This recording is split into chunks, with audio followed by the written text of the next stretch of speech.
Hello everyone, welcome back to the channel. This is me Sakshi Jain.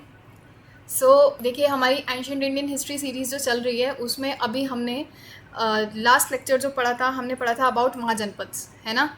Mahajanapadas, ठीक है। और इसी टाइम पीरियड में कुछ नए रिलीजन्स, कुछ नए हेटेरोडॉक्स सेक्ट्स का इमर्जेंस हुआ, जैसे कि जैनिज़्म, है ना, जो कि आज हम पढ़ने वाले हैं। और कौन से हैं? बुद्धिज़्म है, ठीक है। और भी कुछ नई फिलॉसफीज़ हैं, जैसे कि चारवाक, आजीविका, ठीक है। इस तरीके के कई नए अराउंड 64 हेटेरोडॉक्स सेक्ट्स का इमर्जेंस हुआ इसी टाइम पीरियड में। कौन से टाइम पीरियड की बात कर रहे हैं? हम बात कर रहे हैं 6th सेंचुरी BC की बात, ठीक है। तो महाजनपद हम कवर कर चुके हैं इसमें। अगर महाजनपद अगर आपने नहीं देखी है अभी वीडियो, तो आप जो लास्ट लेक्चर है वो आप देख सकते हैं। वैसे मैं इस वीडियो में भी डिस्क्रिप्शन बॉक्स में इसका जो लिंक है वो प्रोवाइड कर दूंगी, तो आप वो देख सकते हैं, ठीक है। तो महाजनपद अब कंप्लीट हो चुका है। अब महाजनपद पीरियड का ही टाइम है जो कि नए रिलीजन्स इमर्ज हुए, ठीक है। वैसे जो जैनिज़्म है, Jainism was not a new religion, ठीक है। जैनिज़्म जो है वो बहुत पहले से आदि अनादि काल से बोलते हैं कि चलता हुआ आ रहा है, ठीक है। इवन जो ऋग्वेद है, जो सबसे पहला वेद है जो कि हम पढ़ चुके हैं, ठीक है, ऋग्वेदिक पीरियड, ठीक है। तो उसमें भी, ऋग्वेद में भी जो फर्स्ट तीर्थंकर हैं लॉर्ड आदिनाथ, ठीक है, और अरिष्ट नेमी, उनका मेंशन है, ठीक है। तो फर्स्ट जो हमने वेद पढ़ा है ऋग्वेद, उसमें भी इनका मेंशन है। तो इसका मतलब ये है कि जो जैनिज़्म है, जो जैन जो रिलीजन है, it is not a new religion, ठीक है। 6th सेंचुरी टाइम पीरियड के लिए ये एक नया रिलीजन नहीं था। पर जो जैन तीर्थंकर हैं, 24th जैन तीर्थंकर लॉर्ड महावीर, ठीक है, तो उनका बर्थ इस टाइम पीरियड में होता है और उन्होंने इस रिलीजन को स्प्रेड करने का काम किया है, ठीक है। तो बहुत ऊंचाइयों तक, बहुत बड़े लेवल पे जो है, बहुत विस्तार से जो है जैनिज़्म का स्प्रेड हुआ है इस टाइम पीरियड में। तो इस वजह से ये बोलते हैं कि ये जो टाइम पीरियड है ये बहुत क्रूशियल है, ठीक है, to study about the new heterodox sects. One is Jainism, Buddhism. फिर कुछ और रिलीजन्स भी हैं, आजीविका है, चारवाक है, और भी कई नए रिलीजन्स हैं। अराउंड 64 टोटल हेटेरोडॉक्स सेक्ट्स हैं। तो हम जो इंपॉर्टेंट वंस हैं वो कवर कर लेंगे। फ़िलहाल के लिए जो हमें अभी इस सीरीज़ में कंटिन्यू रखने हैं वो है जैनिज़्म, और इसके बाद जो है वो बुद्धिज़्म का लेक्चर आएगा। So now let's study. तो अभी देखिए, सबसे पहले हम ये जानेंगे कि रीज़न क्या है, what were the reasons behind the rise of these heterodox sect. तो ये आए ही क्यों, ये नए रिलीजन्स जो हैं इनका इमर्जेंस ही क्यों हो रहा है इस टाइम पीरियड में, या फिर ये इतना ज़्यादा स्प्रेड क्यों कर रहे हैं, ठीक है, लोग इनको इतना ज़्यादा अपना क्यों रहे हैं। तो उसके पीछे के क्या कारण है, क्या रीज़न है? सबसे पहला रीज़न है रिएक्शन अगेंस्ट ब्राह्मणिकल रिचुअलिज्म। देखिए, जो मैंने आपको लेटर वैदिक पीरियड पढ़ाया था, है ना, लेटर वैदिक पीरियड में समझाया था आपको कि ब्राह्मण और क्षत्रिय अलायंस हुआ था, ठीक है। ब्राह्मणिज्म, वो ब्राह्मण जो है वो क्या है, एक प्रीस्टली क्लास है, और उसका अलायंस हुआ था क्षत्रिय क्लास के साथ, है ना। तो जब ये अलायंस हुआ तो क्या हुआ था, जो ब्राह्मण्स थे उन्होंने क्या किया, उन्होंने बहुत ज़्यादा इलेबरेट सैक्रिफाइसेस बताने शुरू किए, है ना। सैक्रिफाइसेस बताने शुरू करे, और सैक्रिफाइसेस भी दो तरीके के थे, है ना। लेटर वैदिक पीरियड में समझा है सैक्रिफाइसेस दो तरीके के थे। कौन से? महायज्ञ था और लघु यज्ञ था, है ना। जो लघु यज्ञ था वो हाउस होल्डर्स के लिए था, ले फॉलोअर्स के लिए था, ठीक है, जो घर में लोग कर सकते थे, ऐसे सैक्रिफाइसेस प्रिस्क्राइब करे थे। और जो महायज्ञ थे वो राजाओं के लिए, ठीक है, बड़े नोबल्स, उनके लिए ये प्रिस्क्राइब किए हुए थे, जैसे कि अश्वमेध यज्ञ, वाजपेय यज्ञ, राजसूय यज्ञ, है ना। तो सैक्रिफाइसेस इतने ज़्यादा बढ़ रहे थे, उसके साथ साथ दान दक्षिणा, एक तो था सैक्रिफाइसेस और दूसरा क्या था, दान दक्षिणा। अब जब ब्राह्मण्स आएंगे सैक्रिफाइसेस कराने, ठीक है, ये जो रिचुअल्स हैं उनको कराने के लिए आएंगे, तो साथ में दान दक्षिणा भी लगेगी, ठीक है। अब इसकी वजह से क्या हुआ कि जो ले फॉलोअर्स थे, ठीक है, जो नॉर्मल कॉमनर इंसान है, उसके लिए ये जो रिलीजन है, ये जो ब्राह्मणिकल रिलीजन है, ब्राह्मणिकल ऑर्डर है, ये फॉलो करना हो गया बहुत ज़्यादा मुश्किल, ठीक है। अब जब ये मुश्किल हो गया तो उन्होंने क्या किया, उन्होंने ऐसे नए avenues, they started to search new avenues, ठीक है, नए रिलीजन्स देखने शुरू करे जो कि थोड़े सिंपल हों, ठीक है। तो first was the reaction against brahminical ritualism, क्योंकि कॉम्प्लेक्स रिचुअल सैक्रिफाइसेस उन्होंने प्रिस्क्राइब कर रखे थे ऑर्डिनरी लोगों के लिए, दान दक्षिणा लोगों को देनी थी, ठीक है, जो कि लोगों के लिए फिजिबल नहीं रहा, ठीक है। तो और ब्राह्मण्स का जो कंट्रोल है वो रिलीजियस प्रैक्टिसेस में भी देखा गया। कैसे? लेटर वैदिक टाइम पीरियड में ही बताया था कि एक उपनयन सेरेमनी थी। कौन सी उपनयन सेरेमनी? याद है आपको? उपनयन सेरेमनी। उपनयन सेरेमनी कौन सी थी? सैक्रेड थ्रेड सेरेमनी थी ना, ठीक है। और ये प्रिस्क्राइब कर रखी थी, जो जनेऊ पहनने वाली जो संस्कार होता है, ठीक है, वो किसके लिए प्रिस्क्राइब थी? सिर्फ ब्राह्मण, क्षत्रिय और वैश्य वर्ग के लिए। तो शूद्रास इन्वॉल्व नहीं थे इसमें, शूद्रास इन्वॉल्व नहीं थे। तो अब क्या है, रिलीजन में भी जो है ब्राह्मण्स का इंटरफेरेंस देखने को मिल रहा है। एक तो कॉम्प्लेक्स रिचुअल्स बता रखे हैं, दूसरा दान दक्षिणा है, ठीक है, और तीसरा क्या है कि ऐसी सेरेमनीज हैं जो कि कुछ एक सेक्शन, ठीक है, एक पूरा जो वर्ण है वही वर्जित है कि वो परफॉर्म नहीं कर सकता वो सेरेमनीज। तो क्या हुआ, इस बात के अगेंस्ट भी एक रिएक्शन देखा गया लोगों में, ठीक है, जिसकी वजह से लोगों ने ऐसा रिलीजन्स देखने शुरू करे जो कि उनके लिए थोड़ा फिजिबल था, जो कि वो फॉलो कर सकते थे, राइट। तो दूसरा फैक्टर क्या था? दूसरा था सोशल और इकोनॉमिक फैक्टर। सोशल और इकोनॉमिक फैक्टर कैसे? सबसे पहले रिजिड कास्ट सिस्टम। अब देखिए, मैंने आपको ऋग्वेदिक टाइम में बताया था, ऋग्वेदिक टाइम में ही एक जो हिम था, ऋग्वेद में ही एक हिम था, पुरुष सुक्ता हिम, ठीक है, पुरुष सुक्ता हिम। अब ये कौन से मंडल में था, ये आप बताएंगे मेरे को इन द कमेंट सेक्शन। तो पुरुष सुक्ता हिम में क्या प्रिस्क्राइब कर क्या बता रखा था? अबाउट 4 वर्णास, ठीक है। 4 वर्ण कौन से हैं ये? ब्राह्मण, क्षत्रिय, वैश्य, शूद्र, ठीक है। अब ये जो 4 वर्ण हैं, इनिशियली ऋग्वेद टाइम पीरियड में क्या हुआ कि यहाँ पे आराम से सोशल मोबिलिटी थी। जो ब्राह्मण जो था वो अगर अपना काम चेंज कर ले तो वो क्षत्रिय भी बन सकता था। तो ये जो वर्ण डिवाइड होता था, ये कर्म के आधार पे होता था, ऑक्यूपेशन के आधार पे होता था। पर विद टाइम ये क्या हुआ, ये रिजिड होता चला गया, ठीक है। रिजिड कैसे होता चला गया कि भाई अब ये क्या है, हेरिडिटरी हो गया, जो हमारे पिताजी का वर्ण होगा वही हमारा वर्ण होगा, ठीक है। तो इस वजह से क्या हुआ कि ये रिजिडिटी आ गई समाज में, ठीक है। जो शूद्र है वो शूद्र ही रहेगा, जो वैश्य है वो वैश्य ही रहेगा, उसकी जो सोशल पोजीशन है वो वैसी ही रहेगी, वो चेंज नहीं हो सकती, ठीक है। तो अब इस वजह से क्या हुआ, ये एक इनइक्वालिटी ला रहा है समाज में। क्या कर रहा है ये? इनइक्वालिटी ला रहा है। तो इस वजह से क्या हो रहा है, सोशल टेंशन आ रही है लोगों में। और क्या है, एक सेंस ऑफ इनजस्टिस भी था, ठीक है। सेंस ऑफ इनजस्टिस कैसे? देखिए, क्या होता था कि जो जस्टिस है वो भी वर्ण बेस्ड होती थी। कैसे? अगर एक क्राइम ब्राह्मण ने किया है, एक तरीके का क्राइम, ठीक है, जैसे क्राइम है, ठीक है, चोरी करना ही है, तो चोरी अगर किसी ब्राह्मण ने करी है और चोरी अगर किसी शूद्र ने करी है, तो शूद्रा को ज़्यादा पनिशमेंट दी जाती थी इन कंपैरिजन टू ब्राह्मण। तो देयर वाज इनजस्टिस ऑल्सो। तो इस वजह से क्या हुआ, लोगों ने सोचा कि ऐसा हमें रिलीजन देखना है जहाँ पे इस तरह की इनजस्टिस वाली कोई बात ना हो, इन इक्वालिटी वाली कोई बात ना हो, ठीक है, जहाँ पे सबको समान रूप से देखा जाए। तो जैनिज़्म और बुद्धिज़्म जैसे नए रिलीजन्स वो एवेन्यूज प्रोवाइड कर रहे थे लोगों को, ठीक है। दूसरा इसमें क्या है फैक्टर? दूसरा है rise of new social groups, ठीक है। अब ये नए सोशल ग्रुप्स कौन से थे? वन वॉज गृहपतिस एंड दूसरा वॉज सेठीज, ठीक है, गृहपति और सेठी। अब गृहपति कौन थे? They were the rich land owners. Sethis कौन से थे? Rich merchant class. अब देखिए इसका बैकग्राउंड क्या है, इसका बैकग्राउंड समझिए। सी, मैंने आपको लेटर वैदिक टाइम पीरियड में क्या बताया? Later Vedic time period, this is later Vedic time period में बताया मैंने, इमर्जेंस हुआ था जनपद का, है ना, जनपद, ठीक है। पहले ऋग्वैदिक टाइम पीरियड में क्या था? जन थी, ट्राइब थी। अब वो जो ट्राइब है, जहाँ जहाँ पे उसके पद पड़ने शुरू हो गए, जहाँ जहाँ पे वो सेटल होनी शुरू हो गई, वो उनकी टेरिटरी डीमार्केट हो गई, ठीक है, वो टेरिटरी डीमार्केट हो गई एज अ जनपद। मतलब अब वो क्या है, अब उस ट्राइब ने वहाँ पे रहना शुरू कर दिया, वहाँ पे रह के उन्होंने एग्रीकल्चर प्रैक्टिस करनी शुरू कर दी, ठीक है। अब इसके बाद क्या आया? ये लेटर वैदिक टाइम पीरियड की बात है। और अब इसके बाद टाइम क्या आया? महाजनपद का टाइम पीरियड। ये जो महाजनपद का टाइम पीरियड क्या था? यही 6th सेंचुरी वाली बात कर रहे हैं हम, 6th सेंचुरी BC वाली बात कर रहे हैं, ठीक है, महाजनपद का टाइम पीरियड। अब इसमें क्या हुआ, ये जो जनपद हैं ये और एनलार्ज हो गए और स्टेबल हो गए, यहाँ पे और ज़्यादा लोग नए नए प्रोफेशंस में लग गए, ठीक है। एग्रीकल्चर तो सरप्लस थी ही, एग्रीकल्चर सरप्लस के ऊपर नए प्रोफेशंस बिल्ड होने शुरू हो गए, ठीक है। तो यहाँ पे मेन प्रोफेशन इनका क्या था? एग्रीकल्चर, ठीक है। यहाँ पे मेन प्रोफेशन क्या है? एग्रीकल्चर ही है, पर एग्रीकल्चर के साथ और नए प्रोफेशंस और नई जो क्राफ्ट्स हैं वो इमर्ज होनी शुरू हो गई, ठीक है। तो क्या हुआ, अब यहाँ पे जो इमर्जेंस ऑफ महाजनपद में क्या हुआ, क्योंकि नए प्रोफेशंस हो रहे हैं, तो जो वैश्यास और जो शूद्रा क्लास है, वैश्य और शूद्रा क्लास, वैश्यास और शूद्रा क्लास ये और ज़्यादा इकोनॉमिकली स्ट्रॉन्ग हो गई, ठीक है।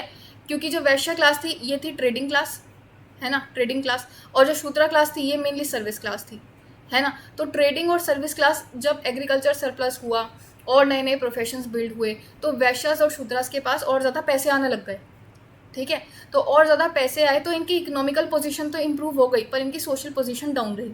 तो अब इन्हें ये चाहिए था कि हमारी इकोनॉमिकल पोजीशन तो अच्छी है पर सोशल पोजीशन डाउन है। सोशल पोजीशन क्यों डाउन है? क्योंकि वैश्य और शूद्रास को लोअर वर्ण में जो कैटेगराइज किया हुआ है, ठीक है। तो मतलब एक तरीके से अभी इनइक्वालिटी है सोशल, अगर उसमें देखा जाए social as a social factor देखा जाए तो यहाँ पे क्या है, इनइक्वालिटी है, ठीक है। ब्राह्मण और क्षत्रियास को रखा गया है ऊपर, वैश्यास और शूद्रास को रखा गया है नीचे।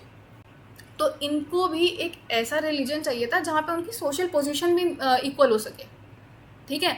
तो मेनली ये जो वैश्यास और शूद्रा क्लास है यही कॉन्स्टिट्यूट कर रही थी ये हमारे जो गृहपतिज और सेठीज हैं, ठीक है। सेठीज जो थे वो कौन थे? Rich merchant. और जो गृहपतिज जो थे ये रिच लैंड ओनर्स थे। और ये दोनों जो हैं ये दोनों मेनली कहाँ से आ रहे थे? वैश्यास और शूद्रा से ही आ रहे थे, ठीक है। अब ये नई जो सोशल क्लासेस हैं गृहपति सेठीज, जो कि कौन से वर्ण से आ रही है? वैश्य और शूद्र वर्ण से आ रही हैं। इनको क्या है, इनको भी अपनी सोशल पोजीशन इंप्रूव करनी है, ठीक है। अब पैसे हैं इनके पास देखिए, पर सोशल पोजीशन इनकी इम्प्रूव नहीं है। तो सोशल पोजीशन इम्प्रूव करने के लिए इन्होंने नए रिलीजन्स देखने शुरू करे। तो नए रिलीजन्स, ठीक है, जो बुद्धिज़्म है, आजीविका है, चारवाक है, जैनिज़्म है, ठीक है, और एट्सेट्रा एट्सेट्रा, और जितने सारे रिलीजन्स हैं वहाँ पे क्या है, वहाँ पे इस वर्ग से जो है सपोर्ट प्राप्त हुई, ठीक है। सपोर्ट लोगों ने क्या किया, गृहपतिज और सेठीज ने क्या किया, सपोर्ट देना शुरू करा इन रिलीजन्स को। तो इस वजह से भी इन रिलीजन्स का इमर्जेंस हुआ, ठीक है। कौन से टाइम पीरियड की बात कर रहे हैं? महाजनपद वाले टाइम पीरियड ही चल रहा है अभी, 6th सेंचुरी BC वाला ही टाइम पीरियड चल रहा है। एक तरफ तो है बड़े बड़े महाजनपद जो कि मैं आपको समझा चुकी हूँ, ठीक है, 16 महाजनपद के बारे में। एक तरफ क्या है, ये rise of new social class, mahajanapada भी हैं, ठीक है। और इसी टाइम पीरियड में जैनिज्म और बुद्धिज्म का इमर्जेंस भी हो रहा है, ठीक है। तो ये कोई अलग टाइम पीरियड नहीं है, इसी टाइम पीरियड की बात कर रहे हैं, ठीक है। ये मैंने देखिए यहाँ पे लिखा हुआ है, ये जो न्यूज़ ग्रुप्स हैं गृहपतिज और सेठीज के, they are coming mainly from shudras and vaishya varna, were not well served by the social and religious order, क्योंकि उनकी सोशल पोजीशन सही नहीं थी। सोशल पोजीशन में उनको लोअर हायरार्की में लोअर ऑर्डर दिया हुआ था, ठीक है। लोअर ऑर्डर कौन सा? वैश्य और शूद्र जो है वो लोअर ऑर्डर में ही आ रहे थे, ठीक है। तो इस वजह से, क्योंकि उनको अपनी सोशल पोजीशन इंप्रूव करनी थी, उनको भी, शूद्रास को भी जो है रिलीजियस एक्सेस चाहिए था, ठीक है। उपनयन संस्कार उपनयन संस्कार में उन्हें पार्टिसिपेट करना था, या फिर उन्हें जो रिलीजियस बुक्स हैं उसको एक्सेस करना था, क्योंकि कई सारे तो ऐसा होता था कि रिलीजियस बुक्स को ही एक्सेस नहीं करने देते थे शूद्रास को, ठीक है। इतना ज़्यादा डिस्क्रिमिनेशन और इनइक्वालिटी हो रही थी उस टाइम पे। तो इस वजह से क्या हुआ, इन्होंने नए रिलीजन्स देखने शुरू करे, ठीक है। अब नेक्स्ट क्या है, सिंपल आइडियाज़। जैनिज्म और बुद्धिज़्म जैसे रिलीजन्स ने क्या हुआ, बहुत सिंपल आइडियाज़ प्रीच करे, rather than going for ritual complex rituals like sacrifices. बड़े बड़े सैक्रिफाइसेस करने से बेटर उन्होंने ये कहा कि भाई ऐसे आइडियाज़ हों जो कि हम कर सके, जो कि हम सबके लिए फिजिबल हो करना। तो नॉन वायलेंस, ठीक है, जीवों की हत्या नहीं करनी है, ठीक है, नॉन वायलेंस करना है। फिर कर्म के आधार पर कर्मा की थ्योरी दी। फिर इन्होंने दे talked about pursuit of enlightenment, ठीक है, एनलाइटनमेंट की बात करी, ठीक है, निर्वाण प्राप्त करने की बात करी। और निर्वाण कैसे प्राप्त करना है? मेडिटेशन से प्राप्त करना है। तो इनकी जो थ्योरी थी, इनकी थोड़ी सिंपल, जो आइडियाज़ थे थोड़े सिंपल थे, ठीक है, जो कि लोगों के लिए फिजिबल थे, वो कर सकते थे। इस वजह से भी लोग इन रिलीजन से अट्रैक्ट हुए। फिर थर्ड इज पॉलिटिकल फैक्टर। अब पॉलिटिकल फैक्टर में देखिए, Kshatriyas reaction against the supremacy of Brahmins. मैंने आपको क्या बताया था, लेटर वैदिक पीरियड में क्या हुआ था, ब्राह्मण और क्षत्रियाज का अलायंस हुआ था, ठीक है। अब क्षत्रियाज क्या है, रूलर क्लास है, रूलिंग क्लास है, ठीक है। ब्राह्मण्स क्या है, ब्राह्मण्स एक तरीके से जो प्रीस्टली क्लास है, ठीक है। अब इस टाइम पीरियड में, लेटर वैदिक टाइम पीरियड के बाद, जब ब्राह्मण्स ने क्या बोलते हैं, बहुत बड़े बड़े रिचुअल्स बताने शुरू करे, सैक्रिफाइसेस बताने शुरू करे, ठीक है, इनके दान दक्षिणा बहुत ज़्यादा स्टार्ट हो गई। तो इस वजह से क्या हुआ, इनकी जो हायरार्की में इनकी जो पोजीशन है वो और ज़्यादा स्ट्रांग होती जा रही थी, और ज़्यादा स्टेबल होती जा रही थी। तो लोग जो है इनको बहुत ज़्यादा ही पूछने लग गए थे, ब्राह्मण्स को, ठीक है। तो इस वजह से क्या हुआ, यहाँ पे भी रिएक्शन देखने को मिला क्षत्रियाज से, ठीक है। तो क्षत्रियाज ने कि भाई हमारा तो एक अलायंस था, ठीक है। तो इन्होंने क्या किया कि क्योंकि इनकी पोजीशन और ज़्यादा स्ट्रांग हो रही है, ठीक है, सुप्रीमेसी हो रही है इनकी, तो फिर यहाँ से इस वर्ग से भी जो है रिएक्शन देखने को मिला ब्राह्मण्स की तरफ। तो वन वॉज दिस। दूसरा क्या है, कि जो क्षत्रिय क्लास से ही मेन जो नए रिलीजन्स जो नए रिलीजन्स हैं, या फिर जो और जो रिलीजन्स जो नए स्प्रेड हो रहे हैं, रिलीजन्स बड़े लेवल पे स्प्रेड हो रहे हैं, वहाँ पे जो मेन जो रूल नहीं कहूँगी मैं, जो मेन प्रोपाउंडर्स हैं उसके, ठीक है, वो कौन है? वो क्षत्रिय वर्ग के ही हैं, ठीक है। तो क्षत्रिय वर्ग के ही मेन प्रोपाउंडर्स है। जैसे फॉर एग्जांपल जो जैनिज्म है, ठीक है, जैनिज्म को स्प्रेड करने वाले इस टाइम पीरियड में कौन है? वो है लॉर्ड महावीर। ये भी क्षत्रिय वर्ण से ही आ रहे हैं। नेक्स्ट जो बुद्धिज़्म है, ठीक है, बुद्धिज़्म इस टाइम पीरियड में बहुत ज़्यादा इमर्ज हुआ, ठीक है, बहुत बड़े लेवल पे स्प्रेड हुआ। तो बुद्धिज़्म में जो प्रोपाउंड करने वाले कौन थे? जो गौतम बुद्ध थे, है ना, Gautam Buddha, he was also a kshatriya, ठीक है। ये शाक्य क्लैन से आते थे, ठीक है, शाक्य क्लैन से आते थे। और लॉर्ड महावीर कौन से क्लैन से आते थे? जंत्रिका से, ठीक है। तो ये आते थे जंत्रिका क्लैन से और ये गौतम बुद्ध आते थे शाक्य क्लैन से, और दोनों ही क्षत्रिय थे, ठीक है। तो ये भी क्षत्रिय से आ रहे। तो एक तरीके से आप देख रहे हो कि ब्राह्मणिज्म को अपोज कौन कर रहा है, ठीक है। जो मेन जो रूलिंग क्लास जो एक तरीके से वो कहाँ से आ रही है? वो क्षत्रिय वर्ण से ही आ रही है, ठीक है, जो नए रिलीजन्स जो है उसको स्प्रेड करने में लगी हुई है, ठीक है। फिर थर्ड क्या है? थर्ड है इमर्जेंस ऑफ मॉनेटरी इकोनॉमी। तो क्या होता था? देखिए इस टाइम पे मॉनेटरी इकोनॉमी बहुत ज़्यादा मतलब बड़े लेवल पे इमर्ज हो रही थी, बहुत बड़े लेवल पे फैल रही थी एक तरीके से। मॉनेटरी इकोनॉमी क्या है? यहाँ पे क्या रेफरेंस है मॉनेटरी इकोनॉमी से? मतलब क्या है कि क्योंकि इस टाइम पे क्या हुआ, जो वैश्याज और शूद्रा हैं, ठीक है, एग्रीकल्चर भी प्रैक्टिस कर रहे हैं और नए क्राफ्ट्स में भी लगे हुए हैं और नए ऑक्यूपेशंस भी कर रहे हैं, तो उनकी इकोनॉमिकल पोजीशन बहुत अच्छी हो गई है, ठीक है। पैसा बहुत है उनके पास, इकोनॉमिक पोजीशन बहुत अच्छी है, पर सोशल पोजीशन अच्छी नहीं है। पर देखिए अगर आप हायरार्की देखेंगे तो क्या होता है? पिरामिडल स्ट्रक्चर होता है, ठीक है। जैसे सबसे ऊपर वाला जो वर्ण होगा, जैसे वर्ण सिस्टम में अगर आप देखें तो जो यहाँ पे जो सबसे ऊपर कौन होंगे? ब्राह्मण्स। फिर यहाँ पे कौन होंगे? क्षत्रिय। फिर इधर कौन होंगे? वैश्य। फिर इधर कौन होंगे? शूद्रा। तो शूद्रास और वैश्य ये है पॉपुलेशन, ठीक है। यहाँ पे क्या है? पॉपुलेशन डेंसिटी है। तो वैश्य और शूद्रा की पॉपुलेशन ज़्यादा होती है और इनके पास ही पैसा ज़्यादा है, तो इकोनॉमिकल पोजीशन इनकी स्ट्रांग है, ठीक है, और पॉपुलेशन भी इनकी ज़्यादा है। तो राजा किसको सपोर्ट करता था? राजा जो है मेनली इनको सपोर्ट करता था। अब ये जो है ये इनकी बात मानने को तैयार नहीं है, ब्राह्मणिकल ऑर्डर फॉलो करने को तैयार नहीं है। तो राजा क्या है? राजा भी जो है, राजा भी इनकी ही बात सुनेगा, ठीक है। तो मॉनेटरी इकोनॉमी का ये प्रभाव है। So because of emergence of monetary economy, this forced political class to accept the public demands, ठीक है। तो पब्लिक की डिमांड को एक्सेप्ट करने का एक तरीके से दायित्व भी बन जाता है इनका, ठीक है, रूलर्स का।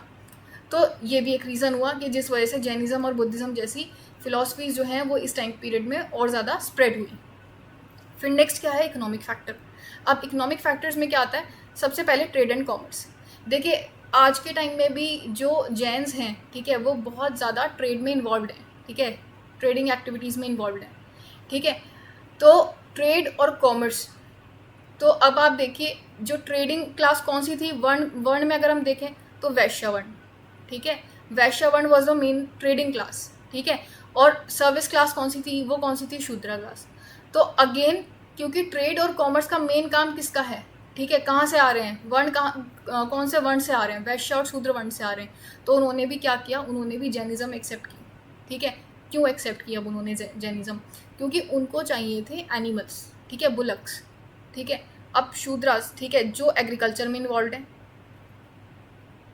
शूद्रास जो एग्रीकल्चर में इन्वॉल्व हैं, और वैश्यास जो ट्रेडिंग बिजनेस में इन्वॉल्व हैं, ठीक है, ट्रेडिंग या बिजनेस में जो इन्वॉल्व हैं। तो अब इनको भी चाहिए एनिमल्स, चाहिए इनको ट्रेड करने के लिए, क्योंकि एक जगह से दूसरी जगह सामान पहुंचाना है, ट्रेड करना है, तो एनिमल्स की ज़रूरत तो लगेगी, है ना, एनिमल्स तो चाहिए। अब एग्रीकल्चर में भी एनिमल्स तो चाहिए ही, ठीक है, प्लो शेयर रन करने के लिए, ठीक है, प्लो रन करने के लिए फील्ड में आपको एनिमल्स तो चाहिए ना। तो अब इस वजह से क्या हुआ कि वैश्य और शूद्र क्लास ने ऐसे रिलीजन्स देखने शुरू करे जहाँ पे भाई एनिमल्स का सेक्रीफाइस ना हो, क्योंकि ब्राह्मणिकल ऑर्डर जो है वो बहुत ज़्यादा एनिमल सेक्रीफाइसेस की बात कर रहा था उस टाइम पीरियड में। तो इन्होंने कहा कि भाई हमें ऐसे एवेन्यूज़, नए ऐसे रिलीजन्स चाहिए जहाँ पे जो है एनिमल्स का इतना सेक्रीफाइस ना होता हो, क्योंकि animals are very important for our occupation, ठीक है। तो ट्रेडिंग एंड कॉमर्स, ठीक है, इस वजह से भी, ठीक है, इसको सपोर्ट करने के लिए भी जैनिज्म जो है जैनिज़्म को बहुत ज़्यादा, जैनिज़्म बुद्धिज़्म जैसी फिलॉसफीज़ को बहुत ज़्यादा लोगों ने अपनाया, ठीक है। फिर next non violence, again non violence Jainism में भी है और बुद्धिज़्म में भी है, ठीक है, दोनों ही रिलीजन्स में प्रिस्क्राइब किया है नॉन वायलेंस, ठीक है। This also promoted trade and commerce, ठीक है।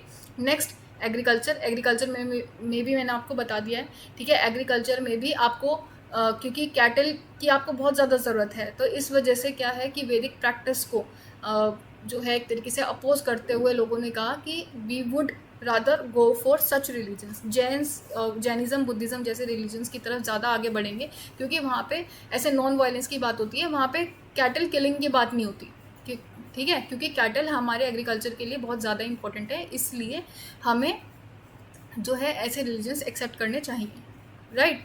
फिर next intellectual and philosophical ferment, तो इस टाइम पे फिलोसफिकल बेंट आ रहा था लोगों में, लोगों ने क्या है, लोगों ने क्वेश्चनिंग करनी शुरू कर दी थी, ठीक है। ब्राह्मण्स जो ये रिचुअलिज्म बता रहे थे, कॉम्प्लेक्स सेक्रीफाइसेस ये सब बता रहे थे, कॉम्प्लिकेटेड सेक्रीफाइसेस और ये सब जो दान दक्षिणा वगैरह जो ये सब चल रहा था, तो लोगों ने उसको क्वेश्चन करना शुरू कर दिया कि क्या मोक्ष सिर्फ कैटल किलिंग से ही मिल सकता है, क्या मोक्ष सिर्फ सेक्रीफाइसेस से ही मिल सकता है, अगर ऐसा है तो क्यों है, तो क्वेश्चनिंग करनी शुरू कर दी, ठीक है। तो एक फिलोसफिकल बेंट की वजह से भी लोगों ने क्या है, जैनिज़्म और बुद्धिज़्म और इस तरीके के रिलीजन्स को ज़्यादा एक्सेप्ट किया, क्योंकि उनकी जो फिलॉसफी है वो लोग ज़्यादा समझ पा रहे थे, ठीक है, वो ज़्यादा ईजी थी समझनी। सो हियर यहाँ पे मैंने लिखा है, देखिए, this period saw a surge in intellectual and philosophical inquiry with people questioning the nature of reality, suffering and the path to liberation, ठीक है। तो उन्होंने सोचा जो मोक्ष का रास्ता है, क्या वो कैटल किलिंग से ही आ सकता है, क्या वो सैक्रिफाइसेस करने से ही आ सकता है, तो तब उन्होंने सोचा कि नहीं भाई, मोक्ष के रास्ते तो और भी हो सकते हैं, है ना, और इसका क्या रीज़न क्या है, कैटल किलिंग से या सैक्रिफाइसेस करने से क्या होगा। तो उन्होंने क्या है, इसको क्वेश्चन करते हुए उन्होंने जो नए जो रिलीजन्स हैं और जो सारे रिलीजन्स हैं उन्होंने उनको एक्सेप्ट करना शुरू किया, ठीक है, जिनकी जो फिलॉसफी है वो ईजी थी, समझनी ईजी थी, ठीक है, और मोर एक्सेप्टेबल भी थे, राइट। तो अब हम बात करेंगे, देखिए अब यहाँ से हम बात कर रहे हैं जैनिज़्म की, तो जैनिज़्म में कितने हैं टोटल, यहाँ पे रीजन्स ख़त्म हो जाते हैं टोटल, ठीक है, रीजन्स ऑफ इमर्जेंस। तो अब हम बात करेंगे जैनिज़्म, ठीक है। देखिए जैनिज़्म में कितने हैं टोटल, 24 तीर्थंकर्स हैं, ये आपको याद रखने हैं। 24 में जो फर्स्ट, 23rd एंड 24th, ये तो बहुत ज़रूरी हैं, इन्हें तो याद रखना ही है कि फर्स्ट तीर्थंकर कौन है, ऋषभदेव और आदिनाथ, ठीक है, दोनों नाम से ही बुला सकते हैं, ऋषभदेव भी बोलते हैं और आदिनाथ भी बोलते हैं, लॉर्ड आदिनाथ भी हैं, ठीक है। और उनका जो इनके जो सिम्बल्स हैं वो और याद रख लेना, ठीक है, सिम्बल्स। तो लॉर्ड ऋषभदेव का सिंबल क्या है, बुल। फिर जो 23rd तीर्थंकर हैं पार्श्वनाथ, इनका सिंबल क्या है, स्नेक। और जो 24th तीर्थंकर हैं लॉर्ड महावीर, ये आप सबको पता ही है, ठीक है, और इनका सिंबल क्या है, लायन, ठीक है। ये सिंबल्स, ये तीन तो आपको याद रखने ही हैं, दीज आर वेरी इंपॉर्टेंट, ठीक है। अगर रख सको याद तो 24 की 24 रख लेना, बट आई वुड से कि तीन इंपॉर्टेंट, तीन आपको याद रखने ही है, ठीक है। फिर next is name of 2 tirthankaras, देखिए जैसे मैंने आपको बताया है कि जो 2 तीर्थंकर जिनका ऋग्वेद में भी नाम मिला है, वन इज़ ऋषभदेव, ठीक है, एंड जो फर्स्ट तीर्थंकर हैं, और वन इज़ अरिष्टनेमी, ठीक है, ये आपको याद रखनी है। तो ऋग्वेद में इनका नाम ये मैंशन है। फिर लॉर्ड पार्श्वनाथ की देखिए 4 मेन टीचिंग्स क्या हैं, जिसको हम चतुर्थी भी बोलते हैं, ठीक है, चतुर्थी, 4 main teachings of Lord Parshvanath. One is अहिंसा, सत्य, अस्तेय, अपरिग्रह, ठीक है। ये जो 4 टीचिंग्स हैं ये हैं लॉर्ड पार्श्वनाथ की। इन्होंने कहा कि अहिंसा, नॉन वायलेंस, ठीक है, तो नॉन वायलेंस करना है हमें, ठीक है, वायलेंस नहीं करना है, जीवों की हत्या नहीं करनी है। सेकंड, सत्य बोलना है, झूठ नहीं बोलना है। थर्ड इज़ अस्तेय, ठीक है, अस्तेय इज़ नॉन स्टीलिंग, ठीक है, चोरी नहीं करनी। एंड फोर्थ इज़ अपरिग्रह, मतलब नॉन पोजेशंस, ठीक है, मतलब जितनी ज़रूरत है उतना ही रखना है, ठीक है, परिग्रह इकट्ठा नहीं करना है। फिर इसमें एक जो लॉर्ड महावीर हैं उन्होंने एक और अटैच कर दिया, ठीक है, इसी मेन टीचिंग में, ठीक है, इन्हीं को ही 5 महाव्रत बोलते हैं, ठीक है। तो इसी महाव्रत में एक और अटैच कर दिया गया जो कि है ब्रह्मचर्य, दैट इज़ चेस्टिटी, ठीक है। तो ये किन्होंने अटैच किया, ब्रह्मचर्य, ये याद रखना है आपको, लॉर्ड महावीर ने अटैच किया था। और ये जो 4 हैं these were given by Lord Parshvanath, ठीक है। तो ये हैं 5 महाव्रत, इसको 5 वॉज भी बोलते हैं, 5 वॉज ऑफ जैनिज्म, ठीक है। अब now next comes doctrines of Jainism. देखिए डॉक्ट्रिन क्या है, फिलॉसफी क्या है जैनिज्म में।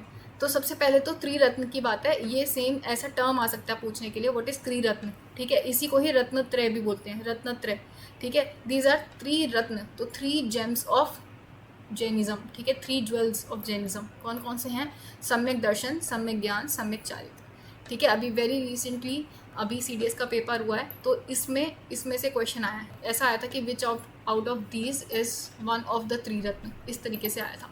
तो सम्यक दर्शन, सम्यक ज्ञान, सम्यक चारित्र। सम्यक दर्शन इज राइट फेथ। सबसे पहले तो आप जिसको पूज रहे हो, एक तरीके से जिनकी बात मानना चाह रहे हो, आपको उन पे फेथ रखना है, ठीक है, कि जो ये बता रही हैं सच ही है, यही सत्य है। फिर सम्यक ज्ञान, ठीक है, कि अब ये जो बता रहे हैं ये राइट नॉलेज है। फिर सम्यक चारित्र, और दैट इज़ राइट एक्शन, ठीक है, अब जैसे बता रहे हैं जो राइट नॉलेज है उसके अकॉर्डिंग हमें अपना एक्शन रखना है, कंडक्ट करना है, ठीक है। तो ये हैं त्रिरत्न। फिर नेक्स्ट 2 और डॉक्ट्रिन्स हैं, स्याद्वाद और anekantavada. Syadvada is theory of maybe और परहैप्स, मतलब हो भी सकता है, नहीं भी, ठीक है। तो इसमें क्या बोला हुआ है, absolute affirmation, absolute negation, both are wrong, ठीक है, ऑल जजमेंट्स आर कंडीशनल, ठीक है। Truth can be perceived from multiple point of view, मतलब कोई भी चीज़ है, ठीक है, उसके बारे में हम बिल्कुल एकदम क्लियरली नहीं कह सकते कि हाँ ये बिल्कुल ही सही है या फिर ये बिल्कुल ही गलत है। एब्सोल्यूट एफर्मेशन, बिल्कुल सही मानना किसी को, एब्सोल्यूट नेगेशन कि ये बिल्कुल ही गलत है, ये दोनों ही बात गलत है, ठीक है, तो ऐसा नहीं करना है।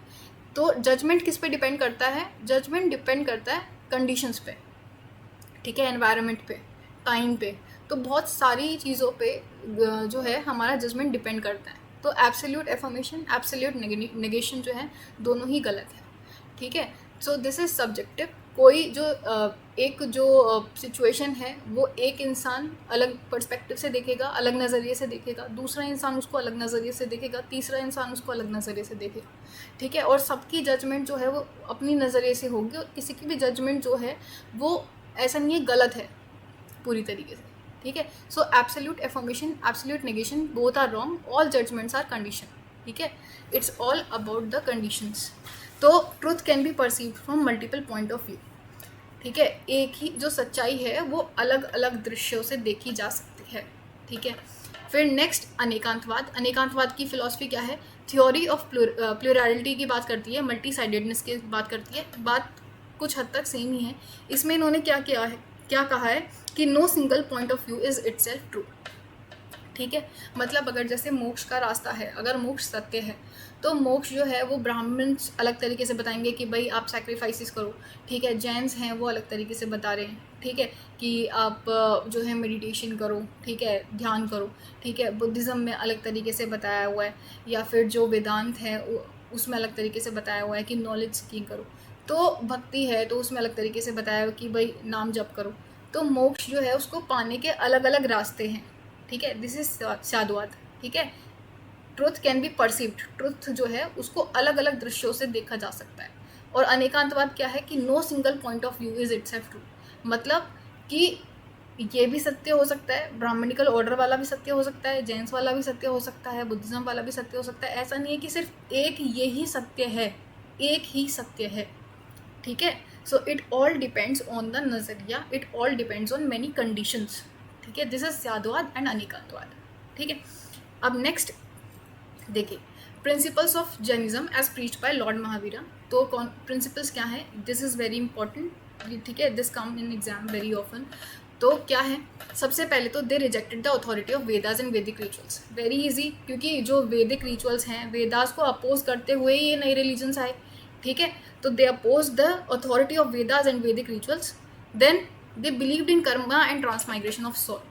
इन्होंने क्या कहा, ऑल्सो यहीं पे एक और पॉइंट देख लीजिए कि दे डिड नॉट कंडेम द वर्ण सिस्टम, ठीक है।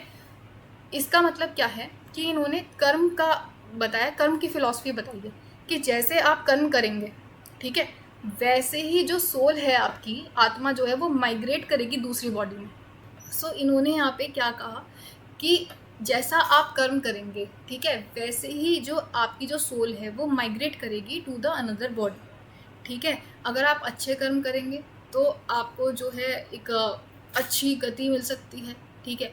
अगर आप बुरे कर्म करेंगे तो आपको बुरी गति मिल सकती है, ठीक है। ऐसा बोल सकते हैं कि एक ब्राह्मण जो है वो एक शूद्र भी बन सकता है, एक शूद्र जो है वो एक वैश्य भी बन सकता है, ठीक है। पर वो डिपेंड करता है, it all depends on your Karma, ठीक है। तो सबसे पहले तो दे बिलीव्ड इन कर्मा।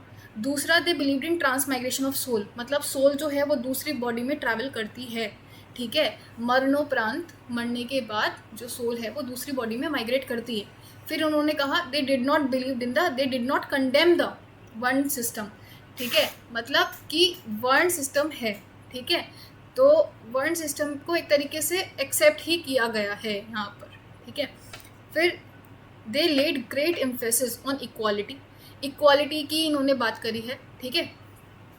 मतलब विमेन और man they both are equal, ठीक है, एवरीवन इज इक्वल, ठीक है। इन्होंने इक्वालिटी की बात करी है। फिर उन्होंने बात करी है अबाउट एक्सट्रीम पेनांस। एक्सट्रीम पेनांस में उन्होंने बात करी है कि अगर आपको निर्वाण प्राप्त करना है, अगर आपको मोक्ष प्राप्त करना है, तो आपको एक्सट्रीम सीवियर एक तरीके से पेनांस करना पड़ेगा, बिल्कुल सब कुछ छोड़ के, ठीक है। एक तरीके से त्याग, तपस्या उसमें लगना होगा, ठीक है, अगर आपको सही मायनों में अगर आपको मोक्ष प्राप्त करना है तो। फिर नेक्स्ट इन्होंने क्या कहा, दे did not believe in the creator God.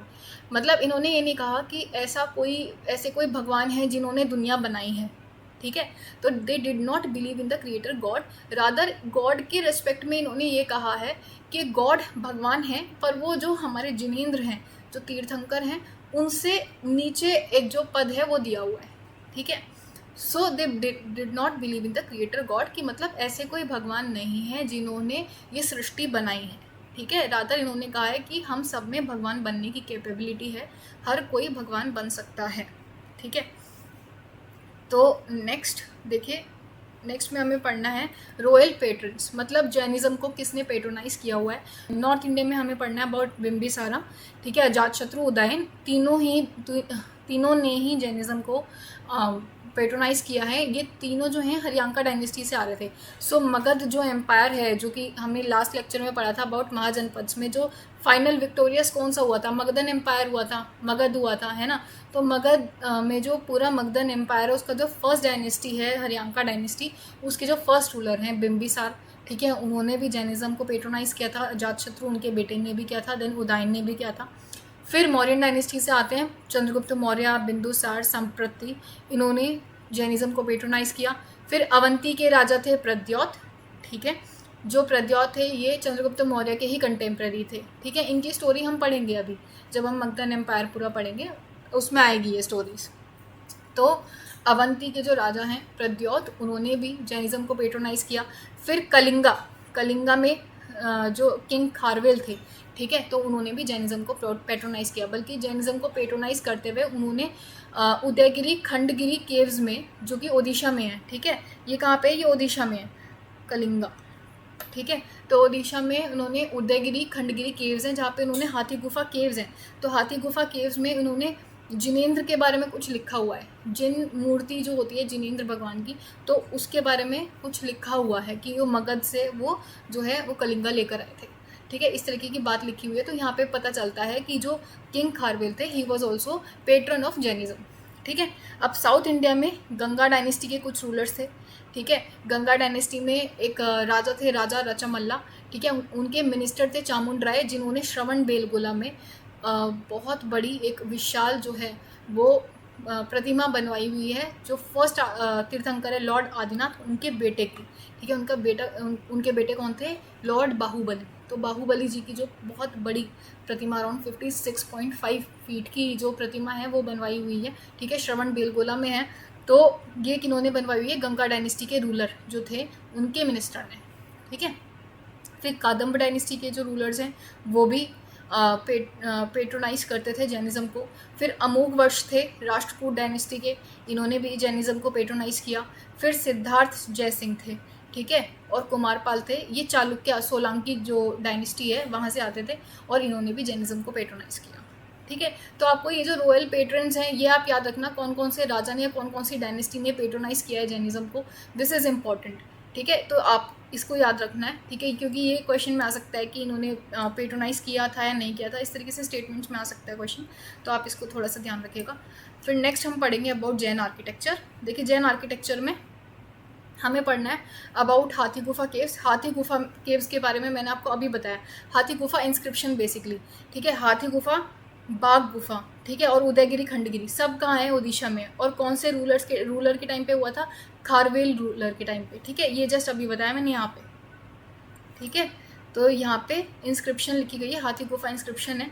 तो ये जो उदयगिरी खंडगिरी, देखिए ये जो है, ये जो केव है, ये उदयगिरी खंडगिरी केव की ही चित्र है, ठीक है। तो इसको ध्यान रखिएगा कि ये जो है ये जैनिज़्म, ये बिलोंग करती है टू द रिलीजन जैनिज़्म। फिर नेक्स्ट इज़ दिलवाड़ा टेम्पल, ठीक है। दिलवाड़ा टेम्पल में ये है विमल वसाही टेम्पल और तेजपाल टेम्पल, ठीक है। ये राजस्थान में है। फिर माउंट आबू राजस्थान में है ये, ठीक है। ये आप याद रखिएगा, ये जैन आर्किटेक्चर्स हैं, ठीक है। फिर गिरनार पालिताना टेम्पल्स जो हैं ये गुजरात में है। फिर पावापुरी राजगृह टेम्पल्स ये बिहार में है, ठीक है। ये तो बहुत ईजी है याद रखना। ये जो पावापुरी हैं यहीं पे जो है जो लास्ट तीर्थंकर लॉर्ड महावीर, इनको निर्वाण प्राप्त हुआ था, ठीक है। कौन से महाजनपद से बिलोंग करते हैं ये मैंने लास्ट महाजनपद के लेक्चर में बताया हुआ है कि पावापुरी जो है वो कौन से महाजनपद में है, ठीक है। तो this you have to tell me in the comment section. फिर राजगृह अगेन मगध की जो है फर्स्ट कैपिटल, गिरिवराज भी बोलते थे उसको। तो यहाँ पे भी टेम्पल्स हैं, जैनिज़्म को बिलोंग करते हैं। फिर यहाँ पे जो स्टैचू ऑफ गोमटेश्वर और बाहुबली, ये मैंने आपको बता दिया है। गोमटेश्वर बाहुबली कौन है? फर्स्ट तीर्थंकर लॉर्ड आदिनाथ के बेटे हैं, ठीक है। इनका एक बहुत बड़ा 56.5 फीट का जो स्टैचू है, ठीक है, ये बनवाया गया है, ठीक है। कहाँ पे? श्रवण बेलगोला कर्नाटक में है, ये मैसूर के पास है बेसिकली। और यहाँ पे किन्होंने बनवाया था ये? चामुंडराय। चामुंडराय कौन थे? मिनिस्टर ऑफ गंगा रूलर रचामल्ला, ठीक है। गंगा डायनेस्टी के जो रूलर है राजा रचामल्ला, उनके मिनिस्टर चामुंडराय ने ये प्रतिमा बनवाई थी। और कब बनवाई थी? 982 AD में, ठीक है। फिर next come spread of Jainism. इसमें पढ़ेंगे कि जैनिज़्म स्प्रेड कैसे हुआ। तो फर्स्ट ऑफ ऑल देखिए क्यों स्प्रेड हुआ? लैंग्वेज की वजह से। कौन सी लैंग्वेज अपनाई थी? प्राकृत। तो आपको जो जैन लिटरेचर्स मिलेंगे ओरिजिनल फॉर्म में वो ज़्यादातर प्राकृत में लिखे होंगे। और प्राकृत उस टाइम की लैंग्वेज ऑफ मासेज है, ठीक है, लोगों की लैंग्वेज है, ठीक है। जो संस्कृत लैंग्वेज थी वो एक तरीके से एलीट क्लास की लैंग्वेज थी, ब्राह्मणों की लैंग्वेज थी। पर जो प्राकृत थी वो मासेस की लैंग्वेज थी, ठीक है। लोग जानते थे प्राकृत लैंग्वेज को। और जैनिज़्म किस में जैनिज़्म कौन सी लैंग्वेज में प्रोपोगेट हो रहा था? प्राकृत में ही। इसी वजह से लोगों को एक्सेप्ट करना बहुत ईजी हो गया, ठीक है। जैनिज़्म को एक्सेप्ट करना बहुत ईजी हो गया क्योंकि उनकी अपनी ही लैंग्वेज में बात करी जा रही है, ठीक है। Second, spread to south India. अब देखिए साउथ इंडिया में कैसे स्प्रेड हुआ जैनिज़्म? चंद्रगुप्त मौर्य और भद्रबाहु की वजह से, ठीक है। क्या हुआ था? अपने लास्ट स्टेज में जो चंद्रगुप्त मौर्य हैं उन्होंने, जो first ruler of Mauryan dynasty हैं, चंद्रगुप्त मौर्य कौन? First ruler of Mauryan dynasty, उन्होंने जैनिज़्म को एक्सेप्ट कर लिया था, ठीक है। और जैनिज़्म को एक्सेप्ट करते हुए क्योंकि यहाँ पे मगध में फेमाइन आ गया था उस टाइम पे, तो उन्होंने कुछ कोष्ठकारा बनवाए फेमाइन से लड़ने के लिए। और उन्होंने अपने जो गुरु थे उनके भद्रबाहु, ठीक है, तो उनके साथ उन्होंने अपनी यात्रा शुरू करी साउथ में, ठीक है। और साउथ में कहाँ गए वो? कर्नाटक, ठीक है। कर्नाटक में कहाँ पे? श्रवण बेलगोला, जो अभी हमने पढ़ी है, जहाँ पे बाहुबली जी की प्रतिमा है, ठीक है, लॉर्ड बाहुबली की प्रतिमा है। तो कर्नाटक में श्रवण बेलगोला गए और यहाँ पे श्रवण बेलगोला में चंद्रगुप्त मौर्य ने अपनी जैन पद्धति से, जो संलेखना पद्धति होती है, ठीक है, वहाँ उससे अपने लास्ट राइट्स करे, ठीक है। और वहीं पे उनका जो उन्होंने अपनी ही टुक हिज लास्ट ब्रेथ, ठीक है।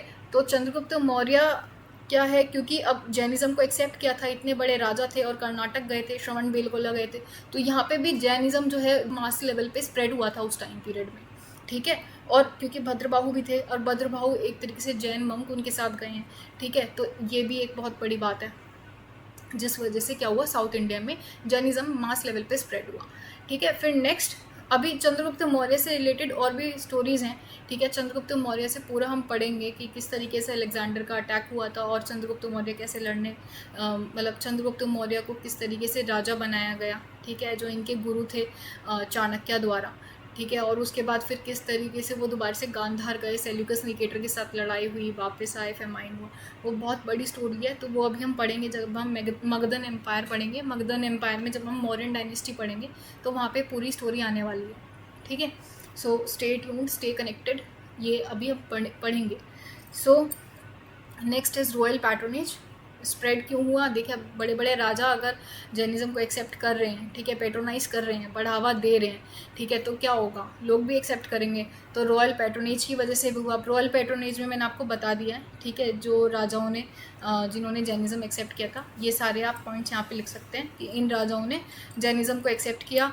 फिर next point is through trade and commerce. अब जैन जो कम्युनिटी है वो ऑफन जो है ट्रेड में इन्वॉल्व होती है, ठीक है। एक ये भी एक रीज़न था कि जिस वजह से ट्रेड की वजह से भी जैनिज़्म जो है स्प्रेड हुआ, ठीक है, क्योंकि आइडियाज़ जो हैं ट्रेड के साथ जो है सामान के साथ आइडियाज़ भी पहुंचते हैं, ठीक है, कल्चर भी पहुंचता है दूसरी जगह।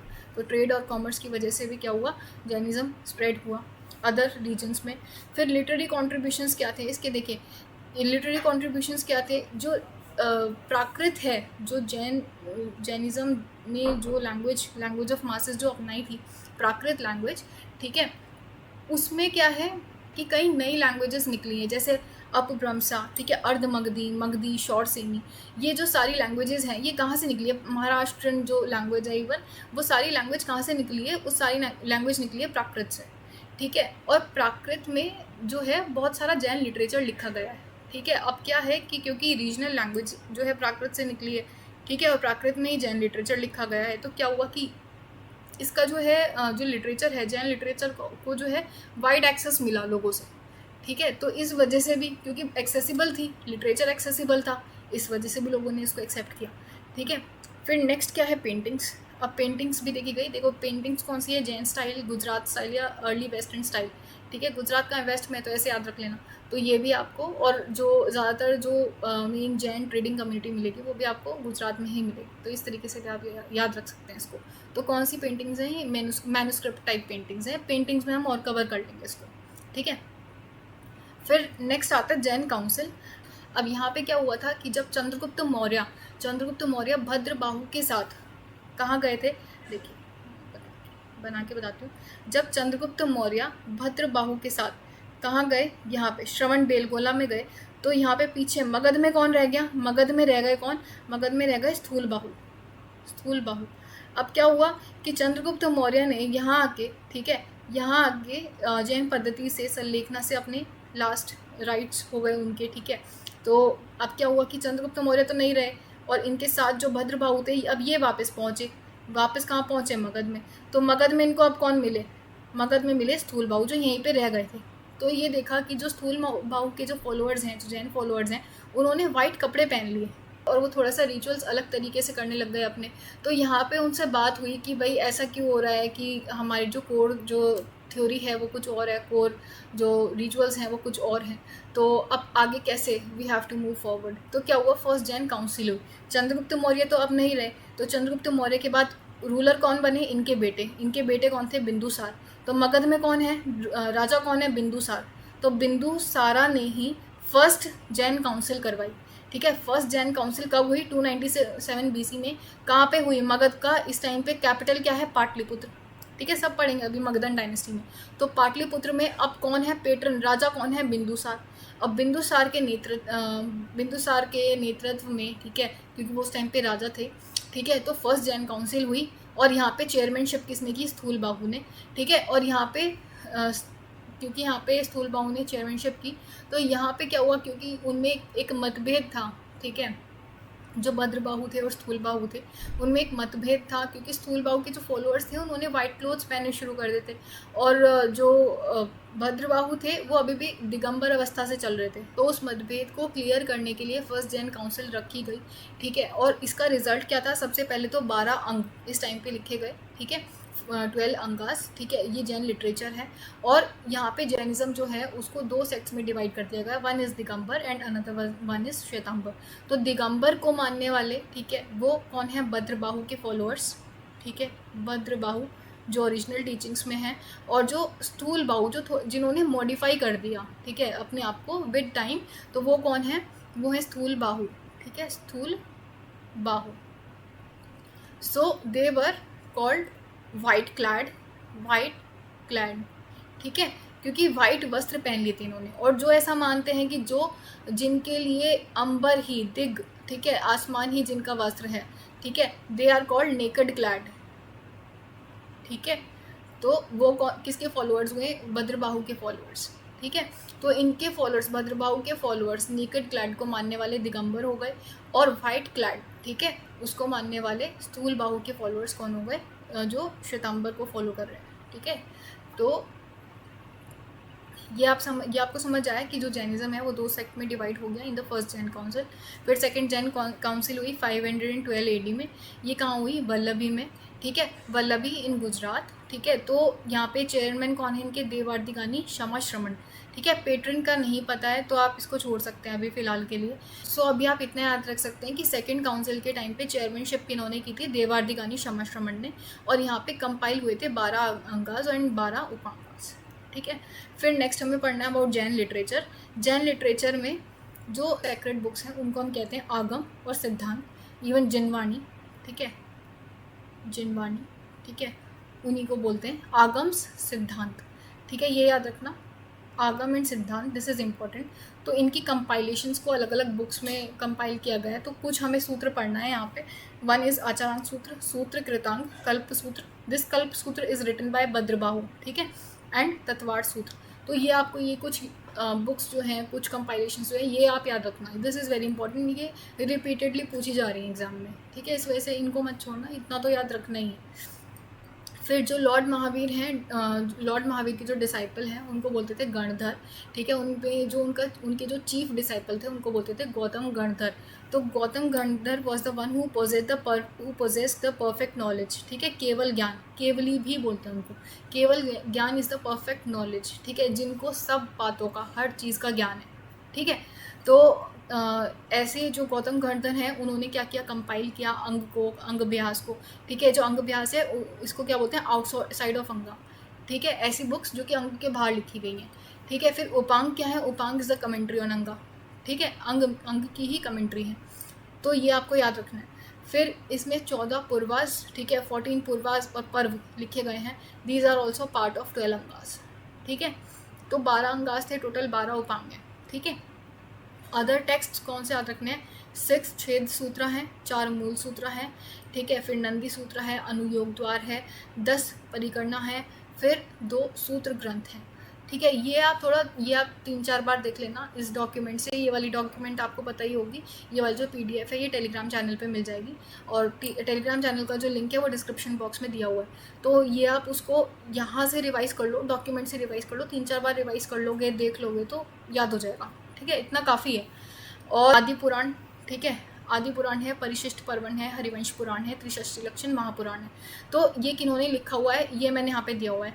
आदि पुराण रिटन बाय जिनसेनाचार्य, फिर परिशिष्ट पर्वन रिटन बाय हेमचंद्र, फिर Trishashti Lakshana Mahapurana is written by Jinasena and Gunabhadra. ठीक है, तो ये तो आप याद रखना कि किन्होंने लिखी है, क्योंकि टेक्स्ट पूछ चुके हैं। अब ये आ सकता है कि किन्होंने लिखी है। ठीक है, तो इतना तो बेयर मिनिमम इतना तो याद रख ही लेना, क्योंकि ये बार बार पूछा जा रहा है। ठीक है, इसके बाद अगर कुछ आता है तो दैट इज़ ऑल, जो भी है लक है फिर तो उसके बाद, पर इतना आपको याद रखना ही है। ठीक है, फिर अर्लीस्ट रिकॉर्ड, दिगंबर बिलीव्स की अर्लीस्ट रिकॉर्ड किसमें लिखी हुई है, सुत्त पाहुड़ में। ठीक है, सुत्त पाहुड़ किसने लिखा हुआ है, कुंदकुंद आचार्य ने। ठीक है, तो आचार्य कुंदकुंद ने सुत्त पाहुड़ लिखी हुई है। ठीक है, तो ये जैन लिटरेचर इतना तो याद रख लेना कि कौन कौन से सूत्र हैं, आचारांक सूत्र, सूत्र कृतांक, कल्प सूत्र, तत्वार्थ सूत्र। कल्प सूत्र किन्होंने लिखा हुआ है, भद्रबाहु ने। फिर जो कितने टेक्स्ट हैं, छेद सूत्र, मूल सूत्र, नंदी सूत्र। ठीक है, अनुयोग द्वार, 10 परिकरण है और 2 सूत्र ग्रंथ हैं, ये आपको याद रखना है। फिर अंग अभ्यास, उपांग, ऐसे आ सकता है कि ये अंग अभ्यास, उपांग, ठीक है, ये कौन से रिलीजन को बिलोंग करता है, इस तरीके से आ सकता है, तो आप इतना याद रखना। ठीक है, फिर कैनोनिकल टेक्स्ट आदि पुराण, परिशिष्ट पर्वन, हरिवंश पुराण एंड त्रिषष्टि लक्षण महापुराण एंड सुत्त पाहुड़। ठीक है, तो ये भी आपको याद रखने हैं। ठीक है, दीज आर इम्पोर्टेंट। नेक्स्ट इस थोड़ा सा हम लॉर्ड महावीर जो है 24 तीर्थंकर, उनकी लाइफ के बारे में देख लेते हैं। इनका जो बर्थ है वो कहाँ हुआ था, वैशाली में हुआ था। ठीक है, नियर वैशाली, कुंडग्राम करके है जगह। ठीक है, जहाँ पे लॉर्ड महावीर का बर्थ हुआ था। इनके फादर का नाम क्या है, सिद्धार्थ। ठीक है, ही वॉज फ्रॉम जंत्रिका क्लैन। इनकी मदर का नाम है त्रिशला। फिर इनका रिनाउंसिएशन, इन्होंने घर कब छोड़ा था, 30 ईयर्स की एज में इन्होंने अपना घर छोड़ दिया था, और 42 ईयर्स की एज में इनको केवल्य प्राप्त हो गया था। केवल्य कहाँ प्राप्त हुआ था, अंडर अ सॉल्ट ट्री। ठीक है, सॉल्ट ट्री के नीचे बैठ के, जहाँ से रिजू बालिका रिवर फ्लो कर रही थी। ठीक है, वहाँ पर उनको केवल्य हुआ था। फिर इन्होंने अपना फर्स्ट सरमन, पहला प्रवचन इन्होंने कहाँ दिया था, पावा में दिया था, ठीक है, पावापुरी। फिर इनको निर्वाण कहाँ प्राप्त हुआ, 72 की एज में इन्होंने निर्वाण को प्राप्त किया पावापुरी में, ठीक है। तो पावापुरी कहाँ है, बिहार। और ये कौन सी महाजनपद से बिलोंग करता है ये आप मुझे बताएंगे, ठीक है। अब नेक्स्ट कुछ टर्म्स हैं, तो टर्म्स क्या हैं, वन इज बसदीज, ठीक है। Basadis are the Jain monastic establishments, जहाँ पे जैन मॉन्क्स रहते हैं, ठीक है। ड्यूरिंग मतलब अगर ट्रैवलिंग टाइम पे हो, ठीक है, अगर कहीं पे वो जा रहे हैं एक जगह से दूसरी जगह जा रहे हैं, या फिर उन्हें अपना चतुर्मास 4 मास निकालने ड्यूरिंग द रेनी पीरियड, तो वो जहाँ पे रुकते हैं दैट इज़ बसदीज। फिर pudgala, pudgala is aggregate of atoms which have form, taste, colour and can be touched and felt anything, ठीक है। जैसे मैं भी ये पेन ले रखा है मैंने, सो दिस इज़ ऑल्सो पुद्गल, ठीक है। तो जो भी हम ऐसे एग्रीगेट ऑफ एटम्स, जो भी जिसका फॉर्म है, टेस्ट है, कलर है, ठीक है, या जिसको हम टच कर सकते हैं, फील कर सकते हैं, दैट इज़ ऑल पुद्गल। फिर गुणस्थान, गुणस्थान क्या है, स्टेजेस ऑफ प्योरिफिकेशन, कि आत्मा के शुद्धिकरण के कुछ स्टेजेस होते हैं, ठीक है, उसको गुणस्थान बोलते हैं। अभी आप बस इतना याद रखिएगा। फिर प्रतिक्रमण, प्रतिक्रमण, फिर प्रतिक्रमण क्या होता है कि डेली लाइफ में अगर हम कोई एक टाइम निर्धारित कर लेते हैं जिस टाइम पे हमें ये अपने आप को रिमाइंड करना होता है कि आज हमने ये गलतियाँ करी हैं और दोबारा से ये रिपीट नहीं होंगी, ठीक है। तो Jains repent for their sins during daily life and remind themselves and not to repeat them again. फिर समूशरण, समूशरण क्या है, teaching all sentient beings through दिव्य ध्वनि। तो जैसे कहते हैं भगवान का समूह शरण लगता है, तो भगवान बैठते हैं और सब उनके आसपास जितने भी उनके शिष्य हैं या उनके जो भक्त हैं और लोग हैं, इवन जो कहते हैं एनिमल्स तक बैठते हैं, ठीक है। तो उनको भगवान जो है समझाते हैं, उनसे क्वेश्चनिंग आंसरिंग जो है वो राउंड चलता है। तो अगर आपको कुछ क्वेश्चंस है वो आप पूछ सकते हैं। तो वो एक समूह शरण लगता है कि जब केवल्य प्राप्त हो गया हो, ठीक है, जब मोक्ष होने वाला हो, तो उस टाइम पे भगवान का समूह शरण लगता है, इस तरीके से बोलते हैं। फिर teaching all sentient beings through दिव्य ध्वनि। अब दिव्य ध्वनि क्या है, ये जो ध्वनि होती है ये एक तरीके से एक मोनोटोन होती है, जैसे ओम की साउंड होती है। तो जो भी कोई क्वेश्चन पूछ रहा है उसकी आंसरिंग हो जाती है उसी ध्वनि में। फिर causes of decline of Jainism, Jainism की डिक्लाइन की क्या कॉजेज है। First is lack of royal patronage. तो 2nd सेंचुरी BC के बाद, जैसे जो किंग खारवेल हुए, ठीक है, उसके लगभग उनके बाद, ठीक है, कोई ऐसे मेन राजा नहीं हुए जिन्होंने पेट्रोनाइज किया हो जैनिज्म को बहुत बड़े स्केल पे। तो एक ये रीज़न कहते हैं। फिर दूसरा कहते हैं लैक ऑफ एफर्ट्स, ठीक है, बाय मॉन्क्स और पीपल, ठीक है, कि लोगों की तरफ से बहुत ज़्यादा एफर्ट नहीं आया जैनिज्म को स्प्रेड करने के लिए।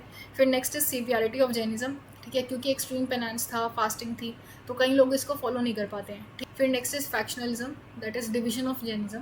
तो जैनिज्म के मेन जो डिविजन्स हैं, दिगंबर्स एंड श्वेतांबर्स, इसके अंदर भी सब डिविजन्स हैं। तो क्योंकि फैक्शंस इतने ज़्यादा आ गए तो इस वजह से भी बोलते हैं कि it is also a reason of decline. And next is spread of Buddhism.